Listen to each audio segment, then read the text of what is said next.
everyone. Sorry for the slight delay in starting time. Tonight we are going to have the third presentation of our budget presentation. Tonight we're looking at enrollment, we're looking at some of the great things that are happening within our buildings, within our departments.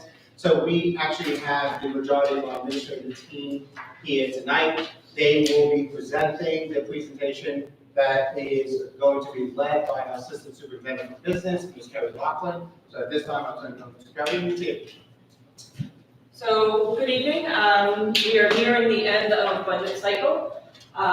So tonight we're going to talk about the 24-25 current year programs and just kind of recap where we are, what we're doing, what we're offering. That's where each of our building administration will talk about each building separately. And then we'll go into our 25-26 program and curriculum proposals. This is now the bulk of the budget. We've done all of our components up until this point in time. And then we'll just give a brief update of what we've already presented for the 25-26 and some information we've received since our last presentation. So I'm going to kick it off with Mr. Ritchie to talk about curriculum. Good evening, everyone. So a couple of things that have been going on at the elementary school this year. It's been a big year for us, honestly. A lot of major projects are finally coming to a close. We had our report card committee, which convened this year, had started last year with equitable grading practices, professional development, and kind of morphed into a huge overhaul of our report cards K-5.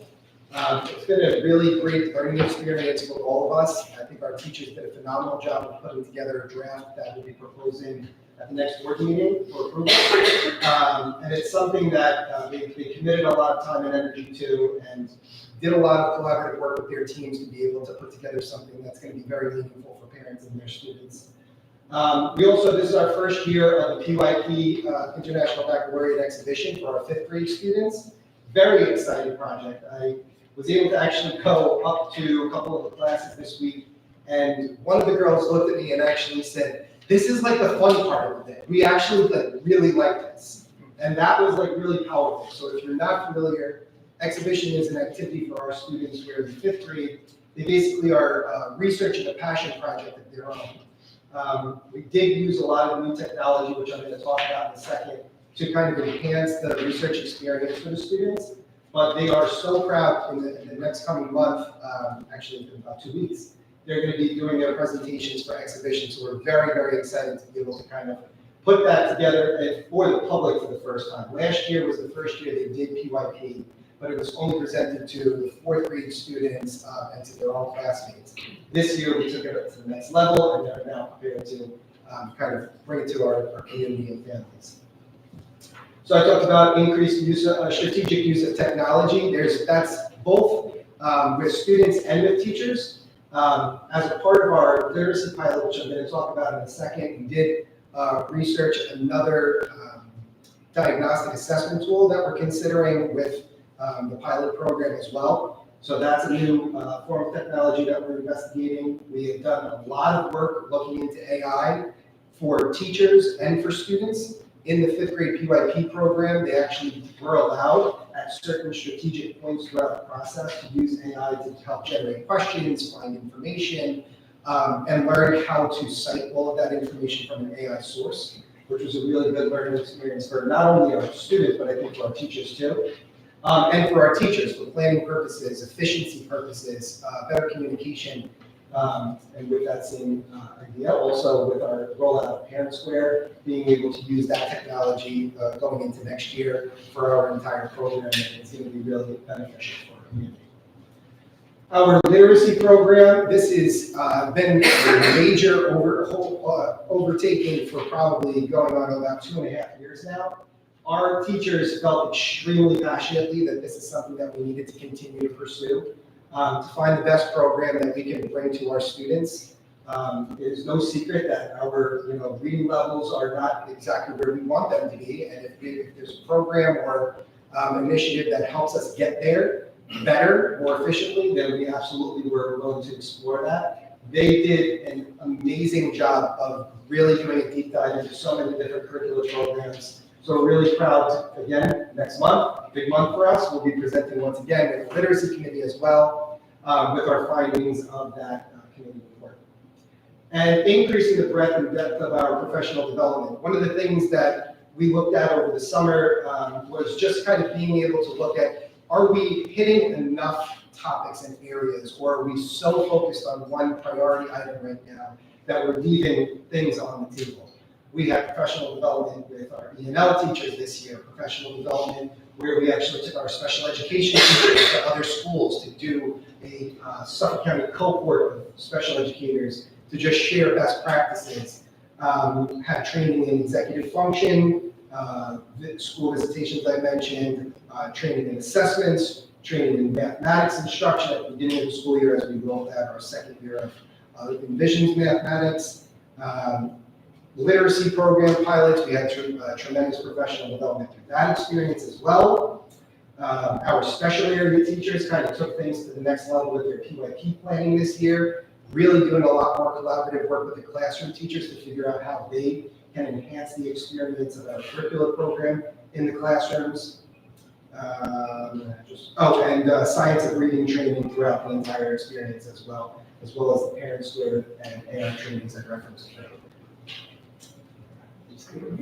Pass it off to Dr. Reggio and just to Dr. Mr. Long. She has a question.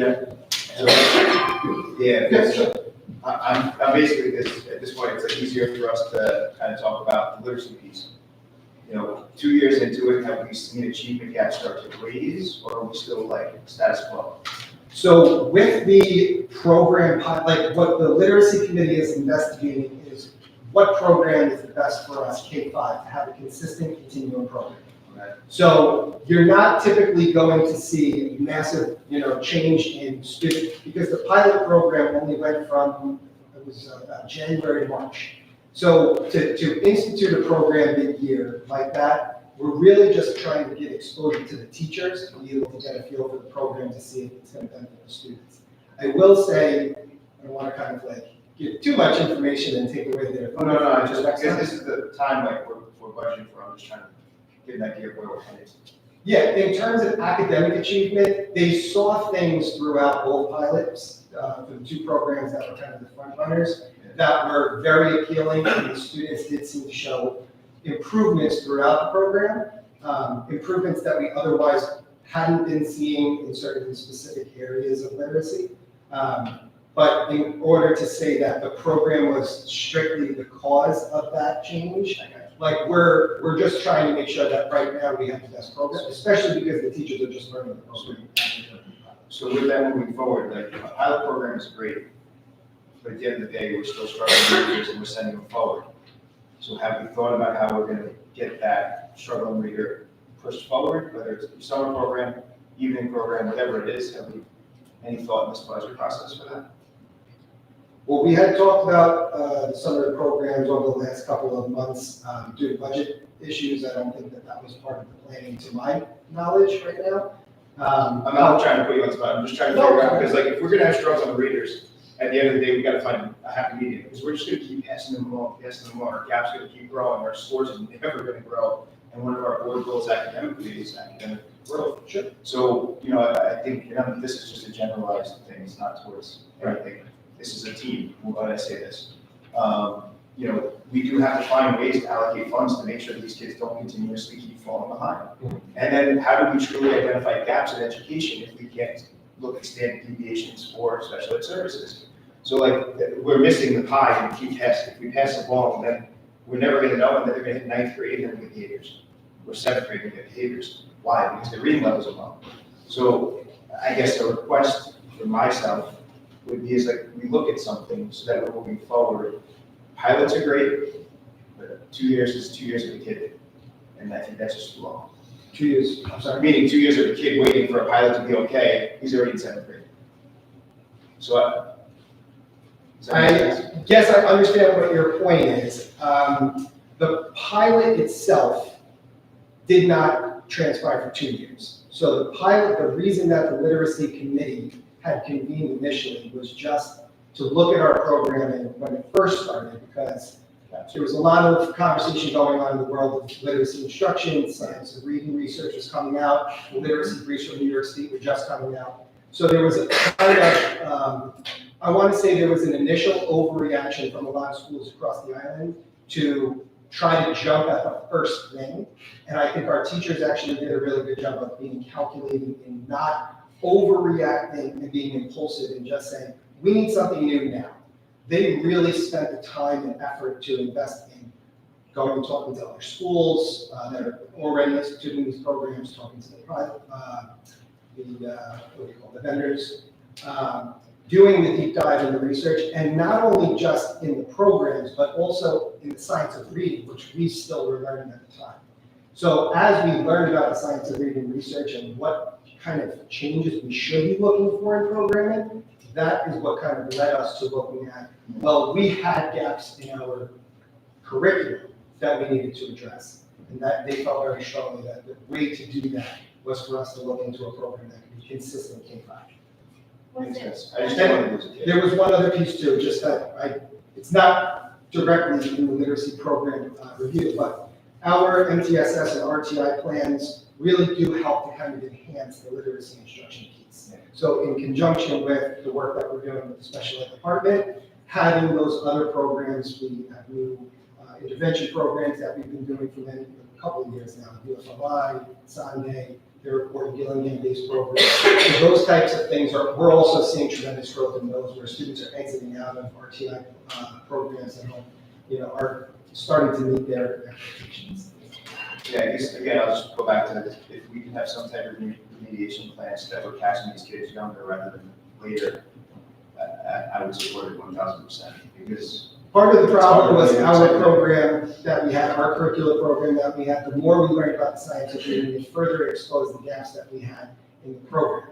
So without having the resources available to the teachers, there was going to be no catching up. It was going to be asking our teachers to, make minor miracles with resources that weren't at their disposal. And now, these programs that are coming out right now are extremely comprehensive and have really done a good job of intentionally layering things within the program to make sure that all of the big 5 areas are literacy. So I guess to put it plainly, if we have students that are behind, it would be awesome if the teachers can identify, and if we can build in a summer program that allows them to offer it in some form or capacity, whether we have the program or not, our teachers and we are strong enough to be able to understand how to teach the kids fundamentals of reading and writing, et cetera. Sometimes it's just like speed training, right? You gotta continuously keep doing it, and eventually you catch on. So I guess that's really the request is like, let's not wait. Let's kind of give the opportunity this summer if we can. Mike? I want to jump in on behalf of our teachers because while we are looking for a new program to ensure that all of the strands of Scarlet Rose Rope are being addressed in the science of reading, our teachers have been doing that sort of the hard way all along. So it has been that they're supplementing and using a variety of programs to try and meet the individual needs of our learners. And it was really important for us and for them to unify around a system that can help to best identify learning gaps and specifically what they are so we can really fine tune the remediations or the supports or the enrichments that we're providing. And that's been the basis of it. And I guess to be clear, I'm not copying anybody, I'm just saying, yeah. No, I not- don't think you are. I want to put it as clear as day. It's just, I want to help the kids that are struggling. And the kids that are just there, like, let's get them up, like, let's do what we have to do for them. Yeah, I think this will come a long way for our teachers in helping to do stuff. Was the program followed with fidelity, or was there any kind of flexibility that the teachers found that they supplemented, say, assessments or resources? The pilot exam was complete fidelity. We're in the finalization of our implementation plan, and as we did with the math program, our committee members working with the professional developers of the new program will be defining what implementation with fidelity means so that we preserve the continuum K through 5 and can share with our secondary colleagues exactly what those non-negotiables are to hopefully impact the secondary campus simultaneously. And then I think the other thing, this is a big thing that I think is hard, it's about change, theory of change, or like change management. You really have to embrace that it's that learning science is saying one thing and we've thought all along was saying another. So to systematically change that requires a lot of effort and a cultural change within the district and in the community and the parents too. And so I want to make sure that parents are understanding the why and the how, and how to best support their kids as well. So that's important. And I'm also just curious when you say research, because academic research, could be longitudinal. We look at studies and how nascent is this research that we're looking at in this program. Sometimes ed tech companies come in and they're like, oh, there's a research, but I've done a lot of digging, and sometimes it's just like a white paper. So just making sure that when we're making choices, and I'm on the tech committee, like you know, so I want to systematically look at all of our ed tech programs and making sure that these programs are, they have good research behind it. Thank you for the work you do. Of course. Okay. Yeah, I have a question. So in this pilot program, I'm curious about metrics, right? Because we've been talking a lot on the board about how to set goals, to measure progress. Are we really getting what we need in order for students to improve? And of course, a big part of that is we need to know. You can't keep changing your metrics. You need to have good metrics from the start. Did the pilot program offer an opportunity to think about metrics? What are we going to use to determine if the students are improving? Is it the same assessments we know about? Yeah. Where are we on that? So absolutely, I don't know how in depth we want to go because it's our presentation for next month and we're still in the finalization pieces. We still have to make that recommendation to the curriculum committee. We have a rating day on Monday, so the teachers are still tidying that up. But these are all really great points that we'll be sure to incorporate in our presentation to the curriculum committee and the board. Thank you. Thank you. Next question. Good. We'll pass it off to Dr. Reginald Salonja, middle school. Good evening, everyone. I think first, thanks that I had the opportunity to present our 2025 at St. Richard's Middle School. I'll start with our mid-year program evaluation. Really just started in 2020, over the past 5 years. Our school has been working here to be an international baccalaureate school. In this school year in particular, myself, Dr. Veggio, and our IB coordinator, Mr. Sorachevsky, we've been working to prepare for our review, which is going to be coming up on May 19th and 20th.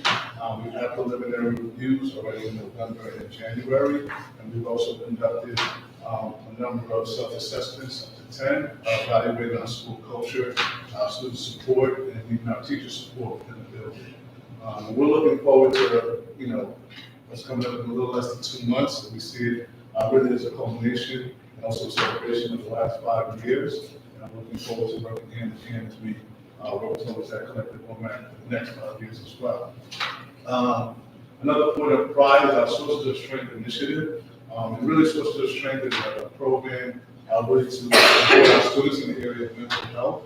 It allows our teachers, our staff members, our administration to lean on some of our student leaders within the building. And it's really them who kind of build relationships in the community within our school. And really what it allows us is that as an extension of the adults in the building, it gives every student someone that they are in need, someone that they feel more comfortable coming to, but that person can connect them with an adult that can support them. And we've gone over this school year a number of projects, a number of campaigns as well, really just enlightening our school culture, bringing that support to all the students. Even last month, in February, our school was featured on News 12, one of the campaigns that we did decorating our school walkways, as well as on the morning show, our students had a little segment in which they introduced themselves to the building and really brought that happiness and to everybody else in our school. So we're looking forward to expand that over the next 2 months. Our student leaders are going to be going into different classrooms, really to foster those conversations, and we're looking forward to also building on that for the school year. Another point of pride for us is our interdisciplinary instruction opportunities, which we've been really made a focused effort to increase this school year. In our 6th grade, we're proud of some of the opportunities we passed. Greek Fest, which really was a combination of social studies, English, math and all content areas. Really looking at Greek mythology and the different aspects. Some of our students really served as almost like a museum. When you walk down a sixth grade hallway, you go into one classroom, and here you have Aphrodite, who's telling you the history of Greek mythology, but it's not really Aphrodite. It's one of our students who knows everything about Aphrodite. So it's really great to have that opportunity to see how excited our students were to share that, and then also really the innovative ways that they engage with the content. And that's continued across all grade levels. In our 8th grade, we had our Media and Culture Day, where students got a chance to, with a combination of foreign language and social studies, really explore another culture through their food and their history, and really celebrate the diversity of a different culture, which is really a great opportunity for our students. This year, for the first time, we had our halfway hoopla in our 7th grade, which was a culmination of the school year. What a wonderful way to review everything we've done for the first half of the year by having a day where we follow a special bell schedule and we can engage in all the different content areas from math to social studies to science to English classes. So this is an effort that we've really worked on with our teachers to foster that collaboration. We have our grade level meetings. Every month we meet with each team separately so that we can foster those opportunities to do cross content learning opportunities, and we're looking forward to continuing that effort and building on that next school year as well. Another point of pride is really our morning show and really the growth and expansion of it. I think, maybe it started as an extension of our Pledge of Allegiance, but it's really grown this year to be emblematic of our identity here at Central Richards Middle School. On our morning show, which used to feature only 8th grade, we've now grown the platform to feature 6th graders and 7th graders. We've opened it up to more students. We've used it as a platform to share different messages, whether it's celebrating our diversity, different cultural months, such as Black History Month, which just passed last month, as well as different initiatives that are going on. As I mentioned, our social restraint was first featured on the morning show, but even things such as, what are we having for lunch today, all that information can be found on our morning show, and it's really our students who are doing it. So it's been great to see them have that platform and really turn it over to them to help them grow that platform. That's what we're going to continue to do as we foster that independence on them. And the last thing I'll mention is our middle school facilities and maintenance upgrades, which has really been a focus for us throughout our building, looking at whether it's wall structures, different areas where we can improve the aesthetics of our building. One of the things that we're proud about is our plumbing upgrades, which occurred in our bathrooms. Since that time, we haven't had any issues with bathrooms. No, but really, what we want to do is, how we see it is that we make an effort to make our building, feel good for our students. Then when they come to school, they'll feel good, and if they feel good, we think that they'll learn a lot better. So, and achieve. So those are really our points of pride for middle school. We're looking forward to continuing the effort in all those areas, as I mentioned. And open for any questions.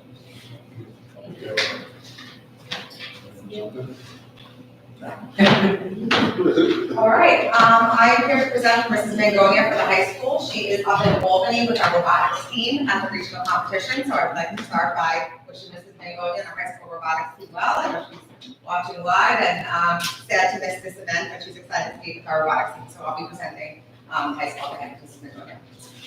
So for the high school, some points that she'd like me to emphasize are unified athletic expansions or unified athletics what started in basketball and now it was expanded to basketball, golf, and bowling. So that's been very exciting this school year. And also in our run series, the mental health run series that high school student leaders are running using our voices, they actually had a unified division this year at the run series. So it's been a great connection of students.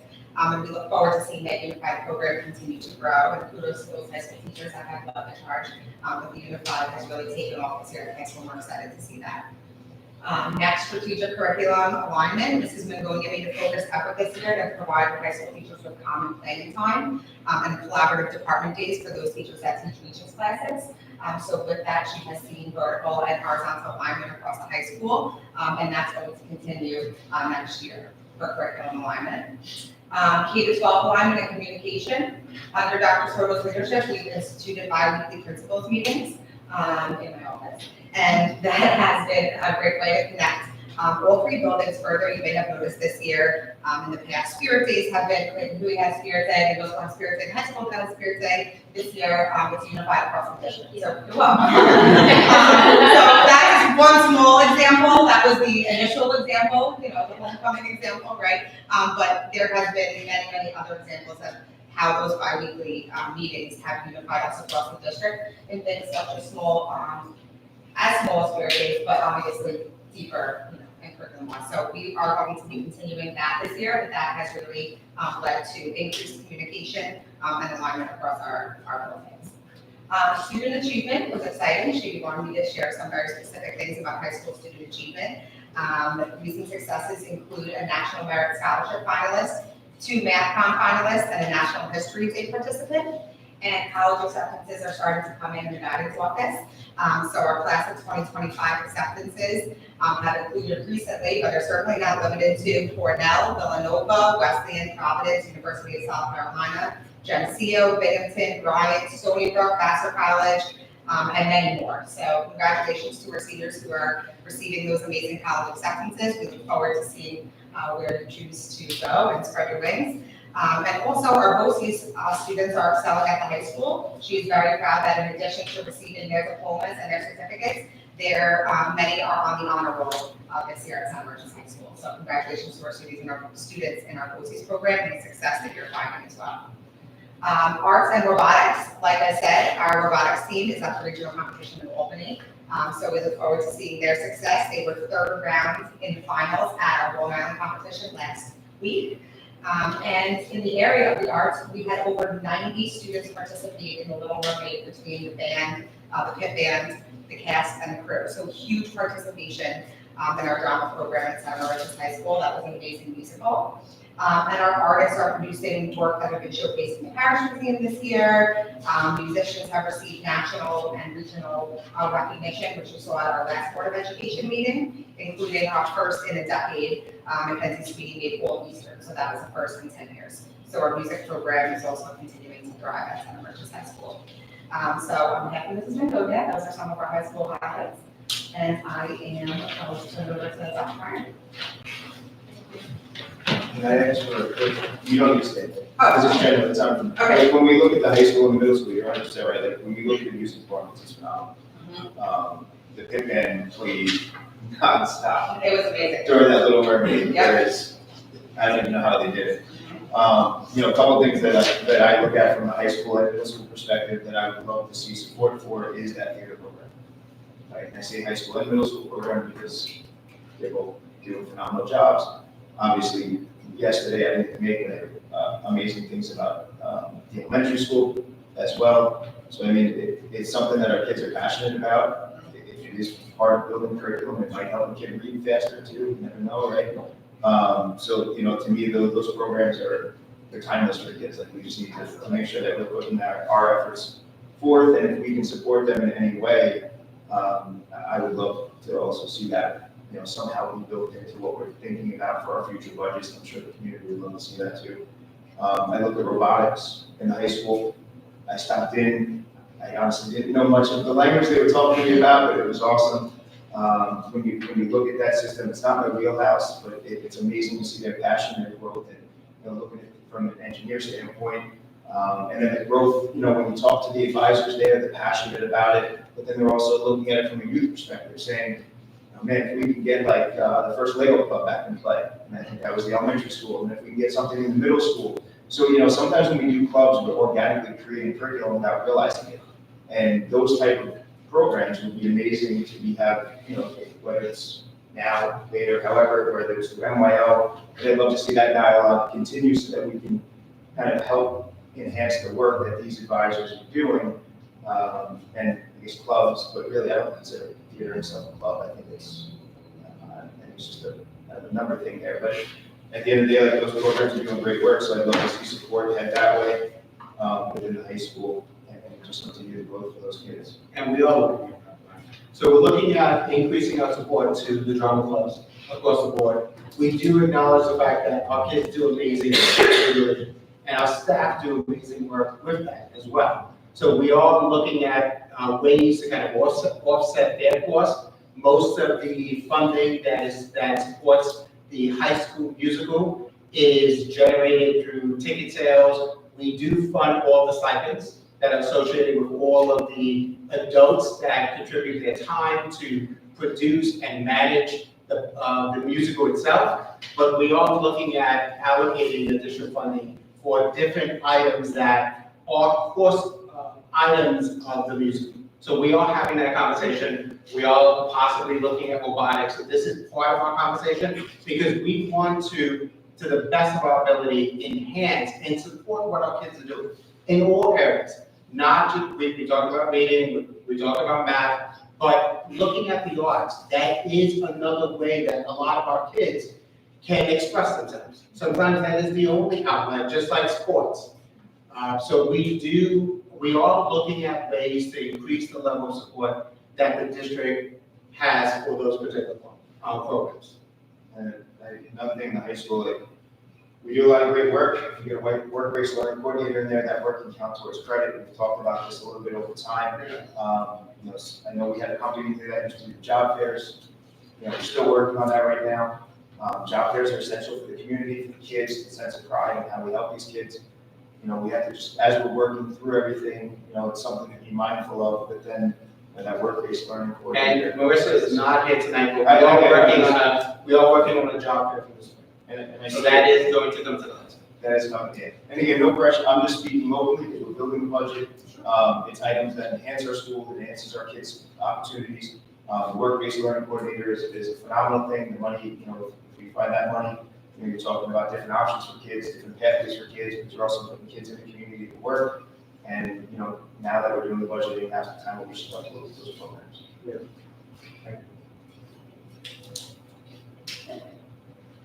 Thank you. Sorry. All right, so we really just wanted to highlight the curriculum across the district.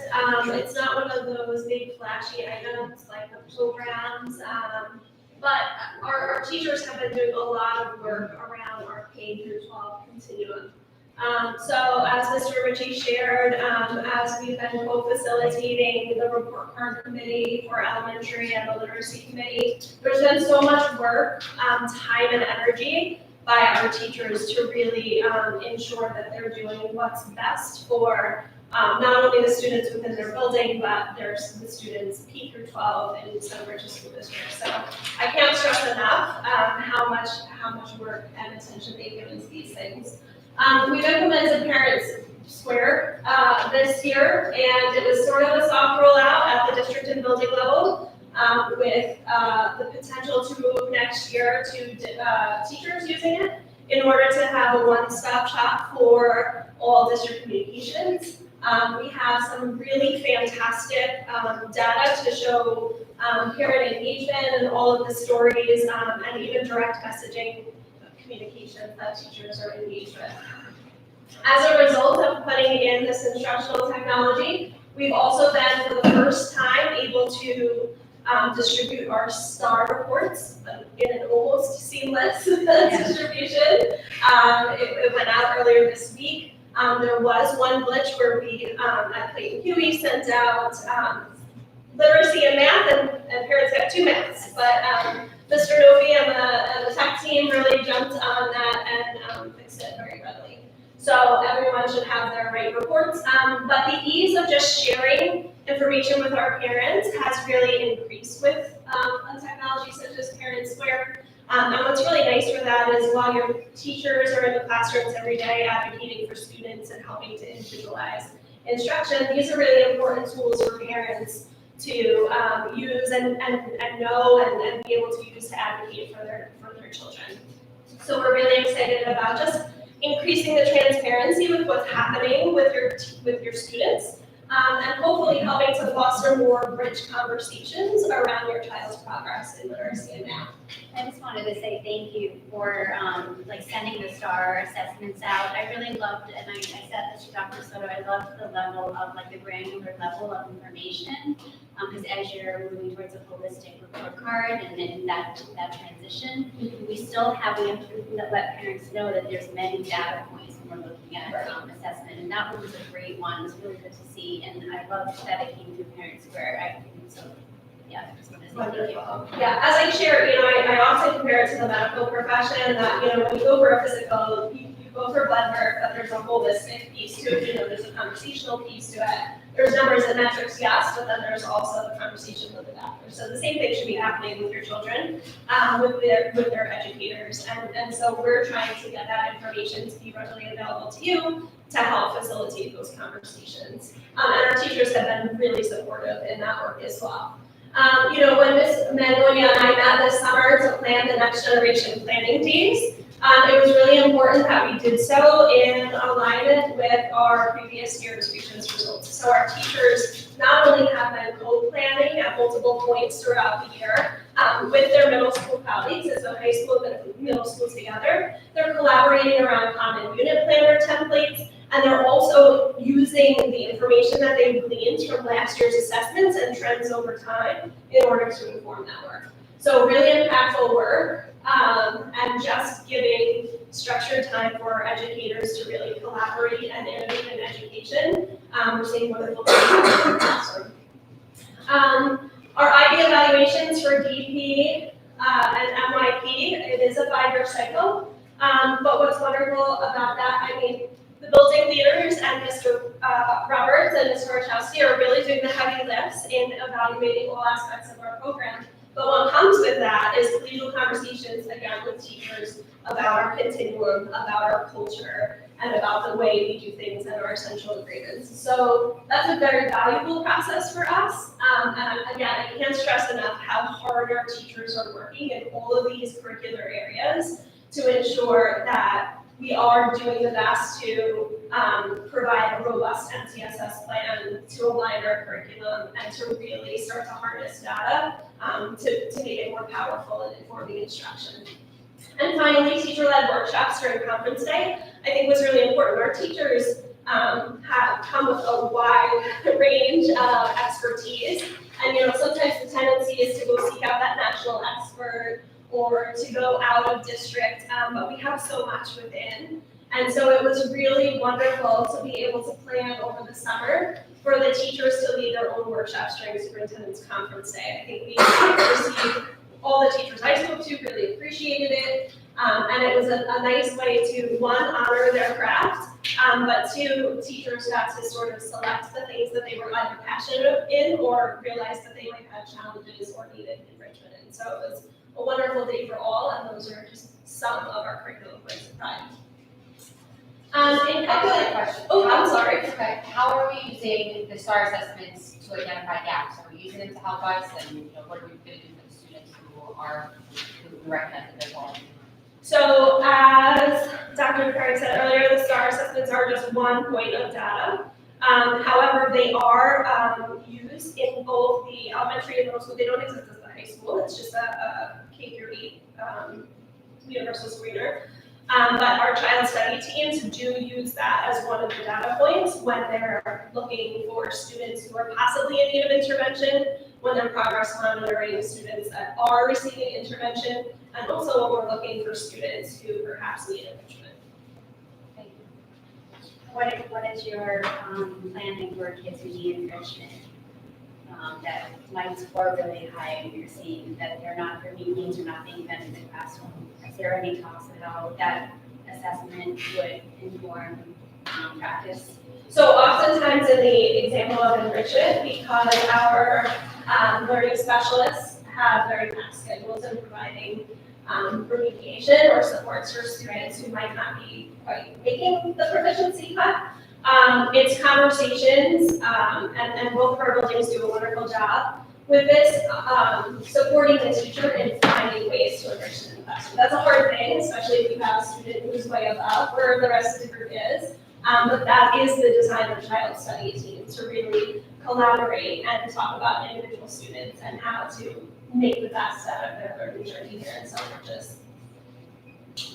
So when we're calculating elementary class size, I think it's really important, we have our cohort, those students that will graduate in their graduating year, but we also have special needs students who are self-contained. So for example, in first grade next year, our kindergartners that are rising to first grade have 89 students total, but when we're calculating the elementary class size, we're really taking that bottom red bar because the others are in sort of alternate placements. So our next slide will show you the elementary class sizes by grade level. This is with one additional section added, and the reason why the administrative team really collaborated around this, and we really felt passionately that we should have comparable sizes across the grade levels. So you can see that in this current school year, they're a bit higher in the intermediate grades.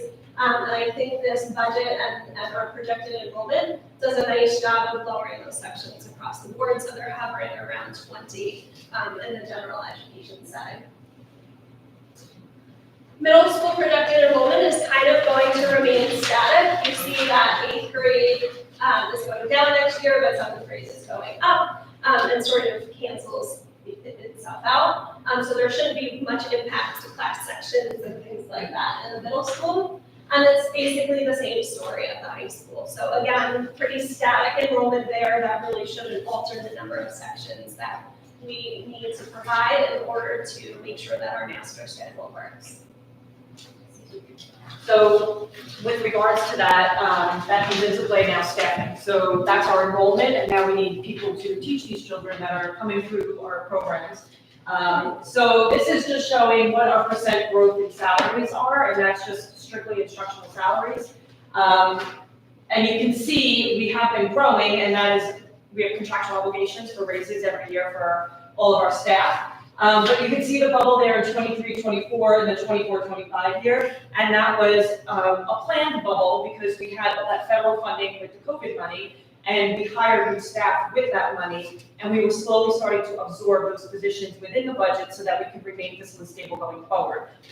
So that was part of our long-term financial planning. We were successful in doing it. So now you'll see in 25-26, we're kind of back to leveling off with a steady increase in salaries across the board for our instructional staff. We do continue to budget a contingency teacher in our elementary building, strictly because we don't know kindergarten enrollment. So right now we're projecting 4 sections. We currently have 5. Right. And that's based on our enrollment numbers and our census data that we have. But we could, and typically last week of August, first week of September, is when we see a larger influx of enrollments, and people wake up and it's summertime and, oh my gosh, my kid has to get on a bus and I forgot to go take care of that, I just moved here, those type of things that happen. So we do add an additional position in the budget to cover for those situations in case we need to add another section.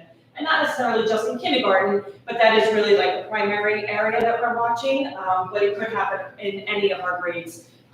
Even at the high school, depending on our student requests for programs and what the needs are for the kids up there for graduation. And as I mentioned, all the federal funding that has expired, it ended as of September of this current school year. So those grants are gone, and we have absorbed all those teachers within the general fund now moving forward. So with regards to what we have in the budget for next year for program and curricular with technology, we're continuing the one-to-one Chromebook replacements. We have it now in all buildings, all grade levels, teachers are one-to-one. And now we're just on that replacement cycle. So we do this as a release through BOCES. It's a 4-year lease that we go through BOCES for these purchases. In addition to that, our smart boards, we're continually replacing those as they're aging out. Our Chromebook charging stations for those kids that in the elementary building to have more charging stations there, as well as in the upper grades. When they have it and they need to charge their Chromebooks, we're finding that we need a little bit more and put it into more areas of the building so that it's easily accessible to students. And then again, some technology enhancements for our Board of Education meetings moving forward, whether it be here in this building or in the auditorium, which we'll talk about in a little bit again. With regards to athletics, we have a combined girls swimming team being offered next year in conjunction with the Wayne Floyd School District. Enhancing our unified bowling program, as Dr. Ray just said before, we've been enhancing our unified sports for our students over the past 2 years, and that is continuing to grow. We have added in our intramurals for our off-season students, so those are mostly up at our high school. We do offer intramurals in our middle school, and now we're looking to expand that so that we can enhance the off-season training and weight rooms and practice, not necessarily practices, but training for the most part, right? And again, we're continuing on our uniform replacement, so it's not cost effective to do them all at once. We have Mr. Doe has in place what he's doing with each team to replace uniforms. Sometimes we need to just buy uniforms based on kid sizes. Kids are too small then for what we have, or larger than the sizes we're offering, so we always make sure we have enough in the budget for those particular areas as well. In regards to curriculum, as the team already mentioned, the literacy curriculum is being budgeted for next year. The new elementary report cards are budgeted. Someone has to help me with that, I'm sorry. The New York State Science Learning Standards, yes. And then our next generation curriculum planning, which Dr. Meyer explained before as well.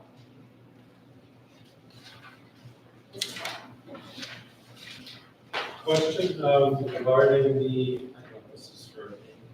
Shoot. But anyway, so I'm curious what this change in philosophy in having smaller class sizes for kindergarten first grade versus making them more uniform, how was that developed? Where did it come from? Philosophy behind that? So the philosophy behind it is that when you have, especially at the primary grades, which we just about K1 and 2, the thinking and the research behind that is the smaller class size you have, you allow for more individualized work. So you allow for more individualized attention to students, and students do have a difficult time because they're transitioning to a full day of instruction sometimes for the first time. Right. So the small class sizes allow for more individualized attention to students, and it becomes a lot more manageable for kids as well. Right, but didn't I see that kindergarten first grade got bigger? No, right. 17, 18. Right now, we're from 17 to 19, but we're projecting 4 sections. There is a contingency teacher in place in the event that the class size grows. We can add that teacher to reduce the class sizes to a manageable. Yeah, okay. It's not as noticeable. The 5th grade goes from 24 down to 20. That's a change in 20%. Kindergarten goes from 17 to 19. First grade goes from 19 to 21. Just to clarify, so the year-to-year enrollment, you're gonna take that kindergarten 5 sections and you're gonna look at the first grade 4 sections. So they're gonna go down and around all sections. So it's not a direct correlation across. The number of sections that were, the number of 4 sections with an average class size of 19, 25, 26, is just an estimated projection based off rough numbers, we have no idea. And we only project that additional class section in the event that we have an unexpected booming population and there's this large group that comes in unexpected, which we have in the past. So it's more adding a section in the higher grade. Yes. So to your point though, kindergarten going down from 5 sections to 4 sections was a conversation that we would have. It does increase the class size, but just to give the historical context of that, we last year, looking at enrollment data, we were looking at a very large cohort when we were anticipating a large boom coming at the end of the summer, and it never came. So we budgeted for it, planned for it, prepared for it, and staffed 5 sections. And we had the unfortunate circumstance where the kids got a year of low class enrollments for this year, but going into next year, we felt like it's still a very manageable group going to class size 20. I also just want to point out that on this slide, the only number that is a bit fiction right now is that kindergarten number. Because we actually projected 20 students more than we currently have enrolled. So that number is, it's 85. As a cohort, we really only have around 65 students registered. So that number in reality will probably be lower anyway. We just would need to communicate the opposite, right? That we have super small class sizes and they get a little bigger. We're trying to give you like, what it would look like maximum, and then, we might land a little bit lower in class size in kindergarten because that's the number we never quite now. Right, right. Yeah, no, I just wanted to make sure it wasn't coming at the expense of the long term. Thank you. Right. So I'm Lisa Scott, for those that didn't meet me. I've been here, it's a month now, as the Director of Special Education. It's been an amazing month of getting to know the programs, getting to know the families, getting to know the students, and talking about those big things of how are we looking at identifying students and how are we supporting them, whether it's on the building level or through special education services. So right now, the projection for the last 3 years, you'll see it in 3 different areas of what the tuition is for students that are actually currently at a district placement, but that's not a BOCES program. That number has actually decreased over the last 4 years. The BOCES, as far as the increase over the years, at some points, it's not just the enrollment of how many students are going, but the needs and the costs that's associated with the needs that they need to be supported in. So that is definitely projected to increase for next year. But the contracted services, so outside services of occupational therapy, we contract out physical therapy and some speech services as well. That number has actually decreased, and that's something that we're looking at too, of how to support children and making them successful, staying in the classroom as much as possible, but still then reaching goals that they have as well. So in district or special education programs, we do have a special class self-contained 811. So what that means is we have 8 students at max, 1 teacher and 1 teacher assistant in those classrooms. That is the most restrictive setting that we do have in the district. Then we also have self-contained 1211s. Those are 12 students, 1 teacher, and 1 paraprofessional. In addition, we have a 15-1, not 15-1-1 class. So that is primarily in high school to help and assist students in a smaller class, but also towards taking those regions as being successful in those areas as well. Then we also have a direct consult teacher, so DCT. That is when a special education teacher pushes into and works in collaborative with the general education teacher. So there is one per grade level. Some have 2 sections depending on how many students that we do have. And so we also have resource room, and resource room is primarily, we see it more on the secondary level. That is 1 period a day. There's no more than 5 students in that class. It's for 1 period, and that's really to help assist students that are taking general education classes but need additional support, whether it's studying skills, organization, or writing as well. So those are projected programs that are going to continue for next year as well. Can I ask? Yeah, I was gonna say, any questions before we move on to numbers? So, you're just getting here, so just take this with a team of salt here. The reason, there's a few things that we go. I'd love to see breakdowns of where our kids are going. I don't think games, you can't do that. But breakdowns of where they're going, but then I'd love to see yearly exit outcomes, how the kids feel, how the parents feel, and what's the value of us sending the kid there, moving forward into this life. You just get Are you speaking more about out-of-district placements? out of district placements, yeah. BOCES in particular, so now we know, we're sending money, we're sending $2.3, $2.5 million to these programs. If they're not effective, then we're just throwing darts at the wall that doesn't want to stick. So we just want to make sure that it's effective, especially middle years programs. We all know where that goes. Middle years programs are crucial for these kids. And again, I'm saying this is a team effort, so please don't take it as anywhere directed. The other thing is the parent support and training nights. We don't have a SEPTO here. So if you look at other districts, SEPTOs are tremendous. When we don't have SEPTOs, a lot falls upon us, staff, to really pull a little bit of extra weight and to help the parents and the kids and even siblings. You often see things happen at those schools with those SEPTO programs that enhance the household. So in conjunction with everybody, I would say it would be amazing to start something in the future to help really hone in and help those families, because there are families that don't know what to do. We used to have one. We used to have something many years ago. Unfortunately, the attendance and participation I was was so, you remember? Yes, I was I So low. Yeah. And it is something that I think as a district we should. I would love to pass, but I have a future. Because past is nothing here right now because we don't have it. And I say that as part of those meetings. And The everyone, point of saying you is that they didn't have many, Yeah. that's why they let it go. so that's why I'm putting it here. Okay. Yes. Okay, Being on, the other side of things, I just remember because you have to pay a fee for both the, Okay. so PTA. And just one thing, I'm sorry, I don't mean to interrupt, but we are going to reserve questions to the, portion of the agenda that allows questions for Yeah. items on tonight's agenda, so if you could just hold that question. No, I We definitely will I address know, it. I don't have a question, I'm just addressing this Okay. way, that from the outside source, people don't wanna pay two fees. And then you have to go to two different meetings. And then two different meetings. I'll So be that- free for all I care. And then we're such a small school, that's why that will happen. No, I agree, I'm good, well, during public session, I'll agree. I'll kind of address things from here, but at the end of the day, it's something that we have to help with. You know, so that's really what I want to look at. Fees are, I don't care about fees. The other thing is like, you know, how can we keep the kid connected here? The number one and most important thing is how can we keep the kid connected here if they are part of courses, or if they aren't here? And I think those are things that really help a kid grow, and things that I would like for us to be able to think about. But I appreciate it.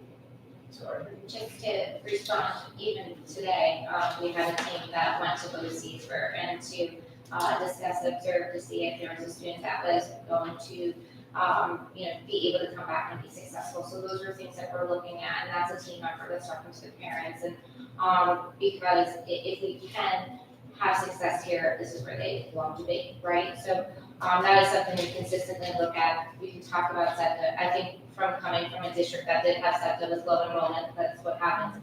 Truly is how do we embed it in the typical PTA so that there is a connection there as well, because then it isolates. So if we are able to bring that knowledge and it's well supported, then we can talk about it from that avenue as well. But those are really good points, and definitely this is the time to explore and see what we're doing and highlight what's great, and then where can we even improve to make it better. And just to clarify, I'm not saying we need to set them. I'm just saying we don't have the benefit of a large district that has a set. So like, what's nice is for us to support it is I think the key. For sure. So thank you for sharing that. Thank you. Thank you. So what I'm gonna do now is go over our 25-26 next year's updates of things that have occurred or have not occurred, where we are at the process. So with regards to revenue, we started the conversation back in January on revenue. Our maximum allowable levy limit is 2.95%, and this budget does propose to go to that maximum number. Our state aid that we're using in the budget right now reflects the governor's proposal, which is a 2% increase on foundation aid. The budget from the state is due on April 1st.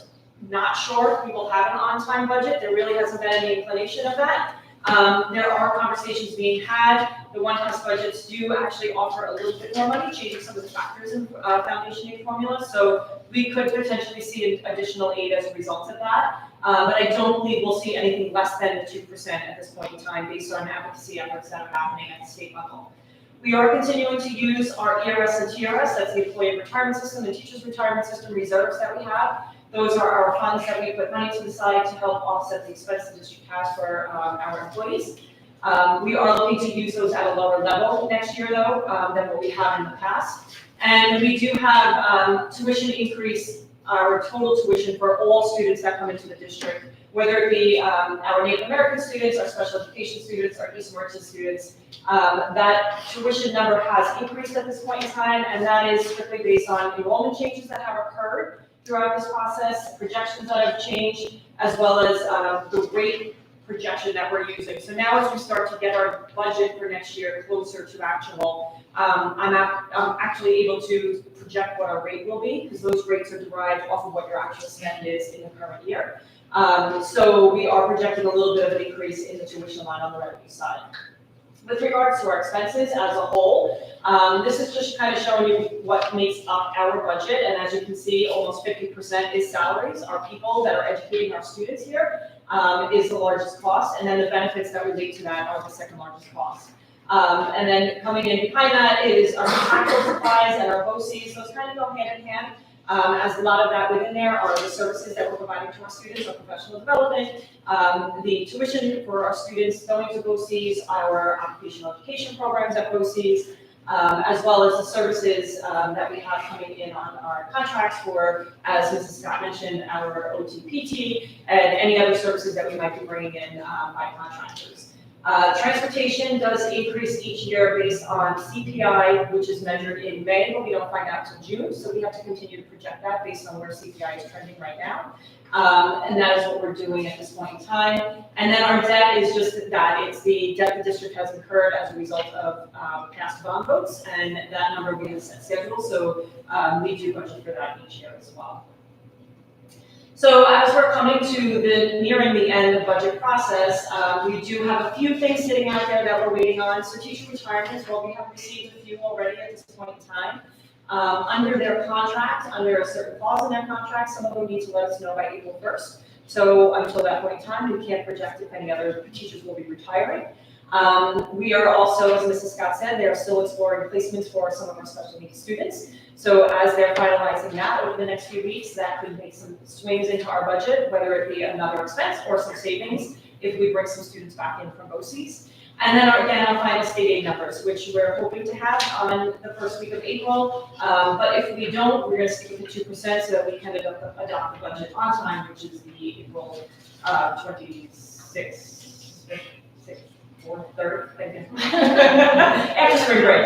That's the board meeting we're set to adopt. So the other, as I mentioned before, quick about the auditorium is we are proposing another proposition on the ballot is using our capital reserve that the voters approved back in 2022. This reserve is being established strictly on savings of the budget year over year. Any monies that we may have at the end of the school year above our annual 4% unallocated, we then put monies into our savings account, one of which is the capital reserve. We have slowly been building that up to a healthy balance. We're just over $2 million at this point in time. And we're asking the community to allow us to use that reserve to upgrade the auditorium. The budget for that is about $1.2 million. And I just want, Yeah, go sorry, ahead. before you go on, can you go back one slide? Yeah. I just, for the public who is listening, and I would love that last line should be bigger and bolder, and one Sure. of the most important things on the slide, that this will be no cost to the taxpayers. correct, there is no cost. Because it's a savings account, we're not going out to borrow as we would in a typical bond.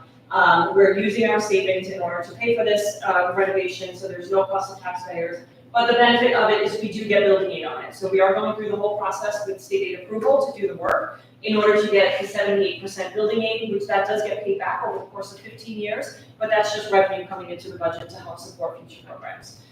So yeah, there is no cost to the taxpayers for this particular project.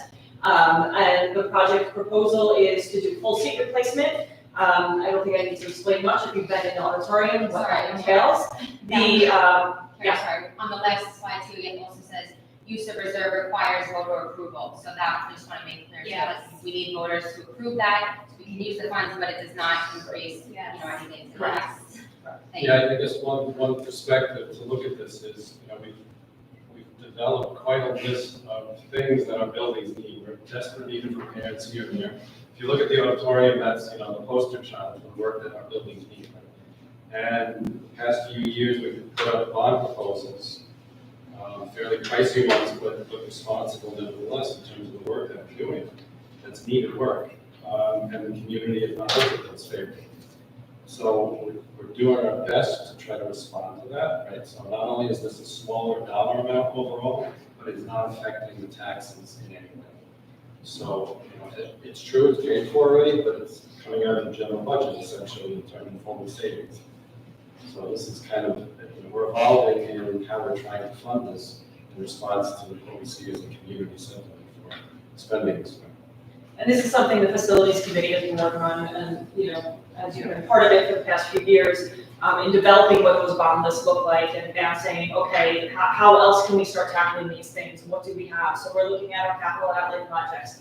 We're looking at the new capital reserve we have in place. We're looking at general fund expenses. We're now starting to also do a transfer to capital line in order to start tackling projects. We're trying to find other avenues, as the community made it very clear about the bonds that we propose. But we're not saying we're not going to propose one again in the future. It is continuing to be a conversation, but right now, this is something that is an immediate need. It's the hub of our community, it's the hub of our district. Every building uses the auditorium, and we really need to get this fixed. The original proposal in the bond was a much larger number, but that was a complete, got the whole place, redo it, reface it. This proposal is really just kind of giving it a facelift.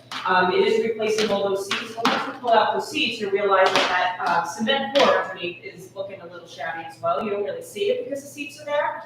And the new seats will kind of be in a little bit different placement. So those holes have to be filled that's already there. They're gonna re-epoxy that. The carpet and the runners will be replaced as well. Once you're doing the floor, might as well just do the whole thing. Once you're doing the floor and the seats are out, let's paint the ceiling. That, as if you ever looked up, it looks kind of grimy. Once you're doing that, now what do the walls look like? So it does start to escalate and evolve, and that's what we've done. I've been working with the vendors over the course of the past many months of coming in and developing a design. What are we looking at? What are the costs of this? Our lighting and our sound. As you know, the students that stand in the choral pit, you can't see their faces. So how do we fix that? Where do we add some lighting in order to be able to see our children when they're performing for us in their concerts? Then the other part, there are some fees that are associated with it. In order to have the project done in an expedited manner, we would go through what's called a third-party review. So instead of a state education department reviewing your project, you pay a fee and they'll send it out to another architect. There's architects that contract with the state now in order to expedite it because the state is just, there's so many projects out there and they don't have the staff to oversee them. So in order to, by doing the third-party review, you'll get that approval much quicker and we can hopefully get that work done over the summer months. Then we do have fees with the architects associated with it as per our contract with them. And then we did add in some contingencies because once you start doing these things, pulling seats out, opening walls, things come up. We don't know what might come up, but we want to make sure we have a budget in there in order to cover for that. As this is a voter-approved expense, we can't go ahead and just use more money. If we say we're only going to do $1 million project and it ends up being another 100,000 needed, we can't do it. It's not in the general fund, it's nowhere to be found. So we need to just be cost effective and make sure we have those contingencies in place. If the project does not fully expend to the level of these are the, the quotes that we've received, but if we don't need those contingencies or costs come in at a lower rate for contract updates or whatever it might be, we will not spend that full $1.2 million. So what you're seeing is what is being proposed. And the spend would be the actual spend only. So if we don't use the 1.2, whatever is unused will go back into the capital reserve for future use. So our budget vote is on May 20th. I should fix that, it's not the 20th. It is from 7 a.m. to 9 p.m. And again, it will be held at the high school library. That will be our new voting location going forward. It ran rather smoothly, having it up there. It was a nice smaller area and it's the least interrupted to our students during the academic day. So here's where we're at. We have one more budget workshop, which is April 23rd, where we are set to present the full budget as we've been working on it with all these updates. We are to adopt the budget, the property tax report card. This is the latest date that we can do it by law, so we are pushing it to the end, which we will have an on-time budget. We will have everything ready for the board to approve at that point in time. And then our budget hearing, it does state it's on the 14th on the calendar. Under regulations, we have to actually move it. It needs to be on May 7th, the week before. So we have adjusted for that. We made it on the electronic calendars and everything. So just please be aware that our budget hearing will be held on. That's it. Any other questions from the board? Thank you for the information. And hopefully, people understand that it costs $0, that we save money for that auditorium. Thank you, Carrie. Thank you, everyone. Thank you. I have one more item for the superintendent's update. So I think everyone knows that over the last few months, we've heard a lot of conversation surrounding the, thank you, that's okay. So the Board of Education wanted to release the following statement, which I'm going to read. We will have it available on the website as well. And the statement reads as such. The district, with guidance from our partners at the New York State Education Department, is in the process of reviewing the new federal laws and executive orders related to DEI currently in effect. We are also discussing any legal implications of those executive orders and federal laws with our legal counsel to determine any corrective action or adjustments the district should or must take. Please know that the district while committed to adhering to all applicable state and federal laws, will continue to ensure a safe, inclusive, and healthy school environment for all of our students. If and when there is any need to revise or introduce new district policies, we will update the community.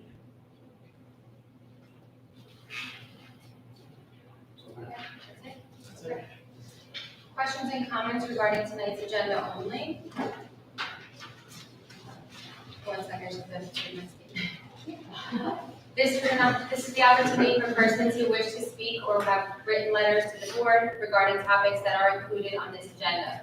Speakers are asked to sign in with the district clerk, and there's a sign-in sheet over there. Prior to approaching the board, indicate your topic of comment, keep comments brief, and to speak for no longer than 3 minutes. Members of the public will have the opportunity to speak about any topic at the end of the meeting. I'm Dawn Lane, I just have a question. Sorry. Dawn Lane, L-I-N-G-T. I just have, so you said with the construction of improvements on the auditorium, that we get building aids from that? What is that percentage?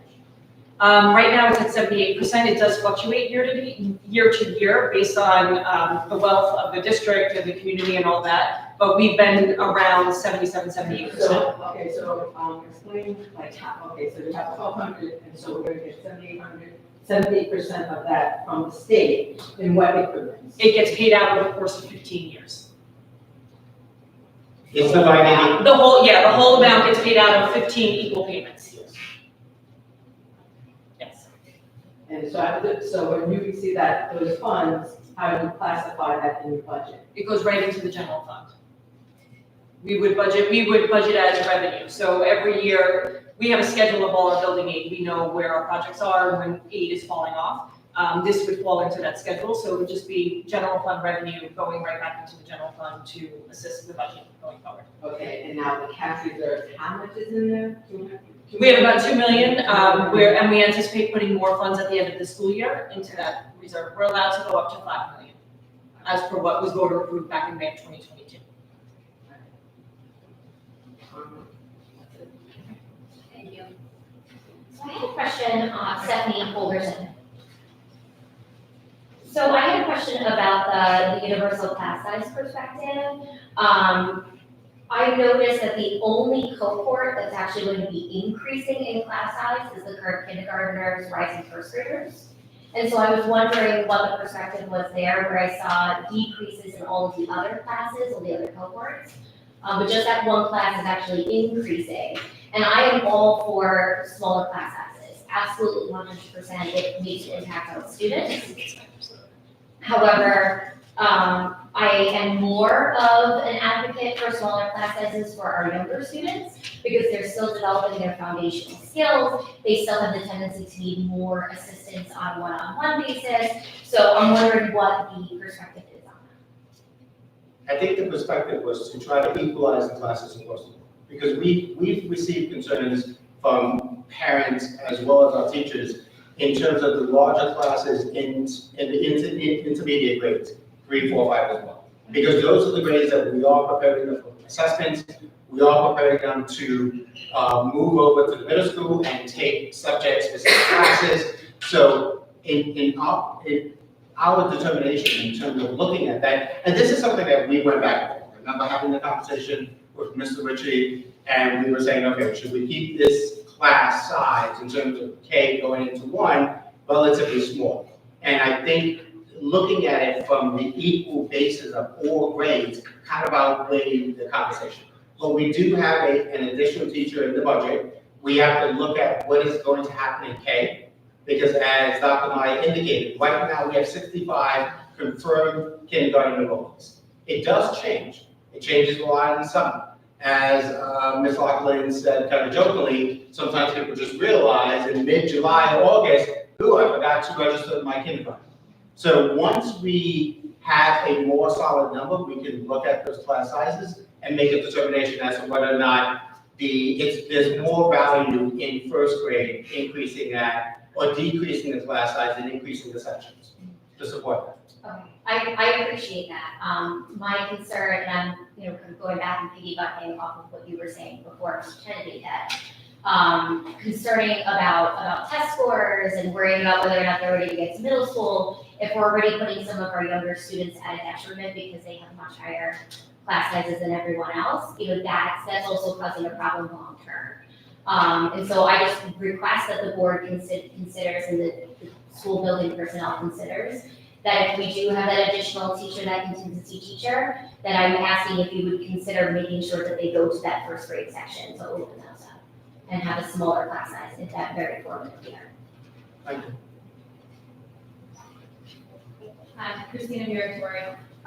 Similar but also different perspective to that last year this time when we're talking about how they want to really focusing on small class size and we're talking about literacy and looking to have different ways to have interventions in the classroom. And if we have smaller class sizes, our teachers can better identify and also provide intervention when you have a smaller ratio. Sure. I know it doesn't seem like a lot, but I know talking to the community, kindergarten parents this year are very pleased with what they're seeing. I'm a first grade parent, smaller class size, these are the crucial years. By third grade, if they're having trouble reading, it's extremely difficult to catch them up. Get them then to 6 and 7. If they can't read, they can't do 6 or 7 math. In second grade, it's all reading, even in first grade now. So I just think I agree wholeheartedly that our small class sizes, K1 and 2, are critical. And it allows our teachers and all of our interventions to be a lot more effective as well. I think we'll get a better feel for our kids, we can have early indicators, we'll know our students better. And also just one more thing, parent support. So I know SEPTA, I've gone to, at my district where I teach, they had very informative meetings. It's not a big turnout for parents, but I do think that when we have parent support and parents are knowledgeable of what they need to be doing and how they can be doing it, and they don't have to have a master's degree, they don't have to be a teacher to be doing it, you get the buy-in, and when it's buy-in at home and in school, it's that cohesiveness. And I think that's something that I know at the high school level, I lack of parent support because they don't know how to support. It's not our job to teach parents how to parent, but these are hard orders for some parents. They don't know how to do like the neurodivergent child maybe, or what their child's experiencing, or if they're behind on reading. So I just think that education for parents is also very knowledgeable. I couldn't agree more. I think we are doing more this year. We are going to continue to increase our outreach to parents, providing them with resources, providing them with information as to why we are doing what we're doing in the classroom and how parents can find ways to support students at home. This is a partnership. This is something that we cannot be successful unless the parents and guardians find a way to develop supportive ways at home. And sometimes it could just be a simple studying facility where a child is concentrating on studying for an assessment or completing their homework. So we are looking at ways to kind of increase that communication, increase the resources that are available to our parents and our guardians. So that's part of our communication efforts and initiatives that we began this year that we will continue moving forward. I remember Ms. Hardwick had a really great programming for that, and when my older kids were younger, they introduced a new math program, and they had all the parents come in and sit in the classroom in their kids' seats and engage in the learning as if they were the students. So they were getting taught how to do the program, and they understood why math was taught that way, hands-on, and saw how the instructional practice was being done, and then it was easier for them to help their kids at home. I thought that was like a great model. And I remember she did that. She also did the principal's team, Right. where she invited parents to come in and have conversations with them and talk about the curriculum, talk about some of the activities that they engage in the classroom. So it is things that we want to continue to incorporate as we move forward.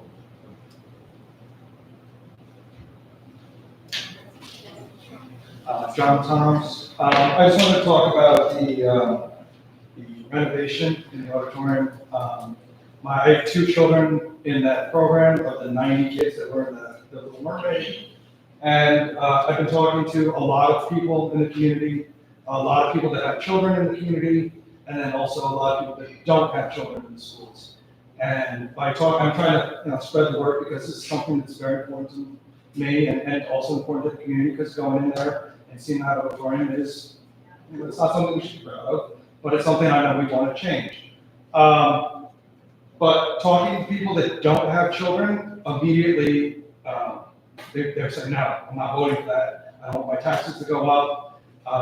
Is there any way that we can educate them or send out mailers, or, because immediately they're thinking that their taxes are going to go up. I know we had a handful of people here when the presentation was going on. There was 3 people on YouTube that were watching it. So I just want to make sure that the word gets out that how this is being done. It's 'cause a lot of people immediately think that it's a bond. So, John, we definitely appreciate that question. And it is something that we are working towards. We are working with a new communication firm this year, CD Communications. So we are actively working on developing promotional videos that we are going to begin to get out to the community, as well as promotional brochures and really information things that we talked about this evening in terms that it's not going to be a tax increase to taxpayers, and the fact that we are doing this because we realize that we don't want it to impact our taxpayers. So that is going to be coming out. We are planning it, I want to say in the first week of April, and try to get it out incrementally over the next 6 weeks prior to the budget vote, because sometimes if you get something out too early, sometimes community people forget. We also are looking to invite as many people to our community connections meetings, where this has come up numerous times. I presented a very similar presentation in terms of the use of capital reserves and the items that we are going to be identified in terms of the improvements that Ms. Laughlin just presented. We are also looking at reaching out to various community groups, such as the Firehouse, such as Holiday Beach Association, to see how we can find a way to just be invited to the next meeting, so that we can go and just introduce the material in a factual way so that they understand exactly what they're voting. You're very welcome. And to quickly add to that, if we're missing a group and they want to know, just reach out or tell them to reach out so that we know to get to them. If it's a one-on-one breakfast conversation, to help understand it, I guess that's what we got to do. Because, from our perspective here, we know that we have that duty to help kind of ensure that that auditorium is looked at from a clear perspective rather than one that's jaded based on the bonds of the past. And so that we can get the information out as properly as we can, but also allow people to make their decisions based on the knowledge that we can put forward. And then, see how it goes from there. Because at the end of the day, that's all we can do from here. And then the conversations, if you hear them, just, we have enough people around that are willing to have this dialogue. So If you have people asking questions, I think budget can be complex, and Terry is brilliant, and it's finance, it's not something that is uneasy to me. So I love the way she explains things, but the public doesn't always understand all of the ratio and the formula and all of that, and that's one of the reasons we're doing these videos. So if you see the video and it's really easy to understand, and somebody asks you questions or there's misinformation being spread around in social media, point them to the video so that they can see clearly that we're being transparent, and it breaks it down really in simple terms. And people got to remember, we're meant to have savings, so we don't fly a plane without gas. Right? So it's not like we made the savings out of nowhere. In 2022, you guys made a great decision as a board, and it's 22, to really start investing in what we needed to get done. This is, Marcus, I think, was on, I'm not sure who else was on at that time. But that set us up for today. So those previous board members, that's what helped us set up when Carrie worked with them to be able to take this opportunity. We didn't just say, oh, we found this money. No, this was saved money throughout the years that is allowing us this opportunity. So that's something I think people sometimes can say. You have this money now, no, it doesn't always happen. So we just got to make that clear too. Anybody else? Sorry, regarding this agenda. Okay. Consent agenda approval. Be it resolved, the motion to approve the consent agenda items 7A through 11C. Motion. Second. Discussion? Yes, can we look at the treasurer report, sorry? General financial summary as revenues, I was curious on the federal and other components from last year to this year, it's like quite a drop. So that's the ARP funding, all the COVID money, that we're no longer receiving. Okay, I'm not sure if that was that or grants. that have been No, it's just, suspended. it's the COVID money. Okay. Others the same thing? Yeah. Okay. Great. Yep. Thank you. No problem. Anything else? If I could stop for a second, I'd like to say a couple of things. On the agenda, we have two of our professional staff, our administrators that are deciding to resign from the district to pursue their careers in other places. I want to thank Mr. Ritchie, our elementary principal, for all your years of service and your dedication to our district. I've gotten to know Dennis for many, many years. He's a very competent, dedicated professional that will be missed at Plainview. Congratulations. And I guess I should. The second one is our Assistant Superintendent of Business, Ms. Karen Laughlin. When she is resigning as well, they're both resigning as of June 30th. They will be pursuing their careers in other districts. I've gotten to know Carrie over the last 7 years. I was part of her interview process. I actually ran her interview process. I still remember interacting with her for the first time. She is, as I think was evident tonight, she is a very professional, competent, incredibly intelligent, knowledgeable business official. We will miss her tremendously, and I wish her luck as she transitions to a new career. Thank you for your time.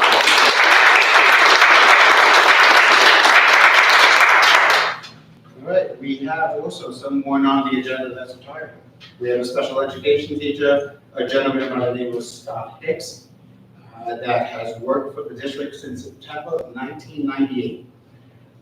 We reflect on his many contributions to Center Richard Schools beyond his classroom work. Mr. Hicks chaperoned the Forest Valley trip, coached weight training and track, and helped launch the middle school football program. His dedication to mainstream resource room students, particularly in helping them navigate the challenges of the Regents program, has earned him lasting respect.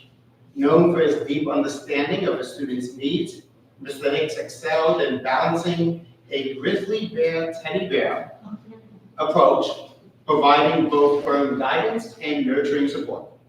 His legacy of compassion, tenacity, and commitment will be remembered fondly. Congratulations to Mr. Hicks on your well-deserved retirement. Your impact will be not forgotten anytime soon. Thank you, Mr.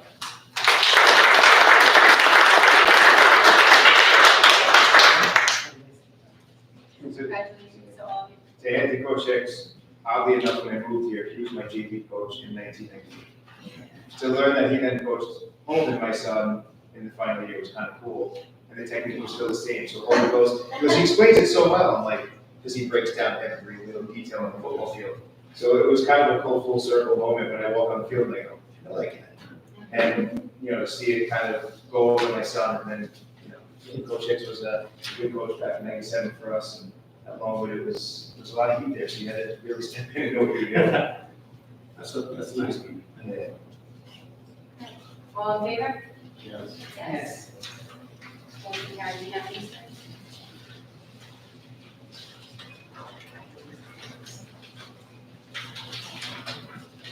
Okay, general public comment. Members of the public who desire to address or question the board on any topic related to board work are welcome to do so at this time. Speakers are requested to sign in with the district clerk, the folder on the side over there. Prior to approaching the board, indicate your topic of comments, keep comments brief and to speak for no longer than 3 minutes.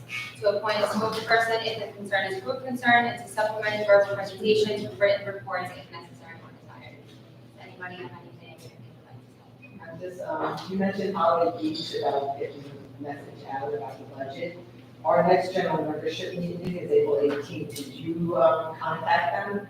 It's 61 is, April 18th, you said? yeah, April 18th, the next general membership. Great, thank you. Thank you. Hopefully we'll see you at the next meeting, too. The next- Look like there's some info. Yeah. So I have two questions, both completely unrelated. Fair warning. I am looking for an update on the lawsuit against the New York State Education Department, as well as if there were any monies that were expended in order to do that. There hasn't been any, and there hasn't been any money spent, and there hasn't been any updates as far. The motion's filed, nothing being done so far. Nothing. I just asked that there will be updates on that. Yeah. Sure. Thank you, I appreciate that. Okay, second, completely unrelated. The district's calendar, I was just questioning why Eid is not being observed by at least the students this year, as it is in other Suffolk school districts, and will that be observed by at least students next school year? So in terms of looking at general holidays, we have to look at our population in terms of the amount of individuals, parents, as well as students that would observe that. We have made a decision not to necessarily observe that. It is not a national holiday. It is something that is open to each district to observe. You are correct that certain districts do observe it, and it's really truly based on their population. So you could also look at other districts that do not observe. This year has been a very challenging year in terms of accommodating all the different holidays. We are obligated to provide 180 school days, as well as teachers are obligated to attend 183 days of school. So we have to accommodate that, and we have to fit it in such a way that makes sense to the community and makes sense to all of the different bargaining units that abide by that calendar. So that was the decision behind it. I understand, I appreciate that. For the families who are observing, do they have an excused absence from school for that If they day? reach out to us, we would definitely acknowledge that, and we would provide that excused absence as a result. Wonderful, thank you so much. You're very welcome. Anybody else have anything? Informational items, the next Community Connections meeting is Wednesday, April 30th at 6 p.m. in the high school library. The one after that is Monday, May 19th at 6 p.m. also in the high school library. And our next Board of Education meeting is Wednesday, April 23rd. Executive session 6 p.m., action meeting approximately 7 p.m. And that is also at the high school library.